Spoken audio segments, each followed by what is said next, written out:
Bonjour à tous, on commence cette revue de presse en France avec la une journal L'Équipe qui lance les hostilités du match entre la France et le Portugal ce soir dans le cadre de la 3e journée de la Ligue des Nations. Pour le quotidien, c'est un duel sans merci entre les champions du monde et les champions d'Europe sur fond de revanche. Car oui, ce match est tout un symbole et va rappeler de vieux et mauvais souvenirs. Les Bleus ont un compte à régler avec le Portugal qui les avait battus en finale de l'Euro 2016, écrit le journal.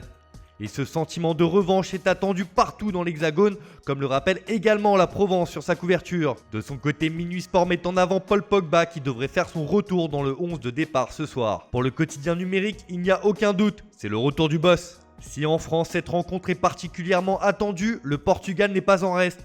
La presse sportive du pays s'attend à un duel de titans entre les deux équipes, comme le titre le quotidien Record. Et forcément, ce sont les deux superstars Cristiano Ronaldo et Kylian Mbappé qui sont mis en avant. C'est le champion du monde et le champion d'Europe qui s'affrontent à Paris ce soir. Pour O Jogo, c'est le sommet de cette Ligue des Nations entre deux des sélections les plus fortes du moment. Enfin, Bolas s'impatiente de retrouver un stade qui avait couvert de gloire le Portugal en 2016, qui dit que vous ne pouvez pas retourner là où vous étiez heureux autrefois. Au Stade de France, la Seleção retrouve une enceinte où elle a vécu le 10 juillet 2016, le plus grand moment de son histoire. On traverse la Manche où il fait un sale temps à Manchester United.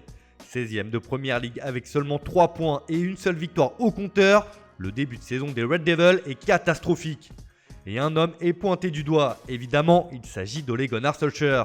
D'ailleurs, le coach norvégien fait la une du Daily Express ce matin, qui n'y va pas par 4 chemins. Ole n'est pas à l'abri de se faire virer.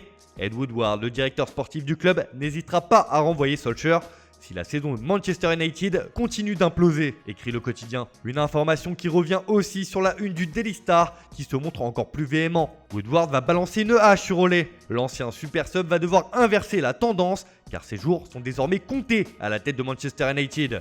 On file en Espagne où la Roja s'est imposée sur le plus petit des scores face à la Suisse hier soir 1-0. Une victoire importante qui fait la une de Marca qui se contente de la victoire et rien d'autre. Avec ce titre, bien les gars, bien. Un but d'Oyarzabal après une bonne pression a fait tomber la Suisse, ce qui permet à l'Espagne de prendre la tête de son groupe devant l'Allemagne. Ce succès fait aussi la une du Mundo Deportivo qui estime que cette équipe est en train de changer sous la houlette de Luis Enrique. Désormais, la sélection espagnole sait souffrir.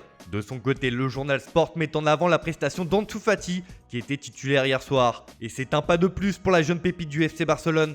On termine ce tour de la presse en Italie où les quotidiens locaux lancent déjà le choc de Ligue des Champions entre la Juventus et le FC Barcelone. Et ce sont les deux mastodontes du football mondial, Lionel Messi et Cristiano Ronaldo, qui font la une de Tuttosport. Pour le quotidien turinois, Juve-Barça a déjà commencé. L'éternel duel entre les deux phénomènes qui veulent le trône du roi du football est prévu le 28 octobre en C1 à Turin.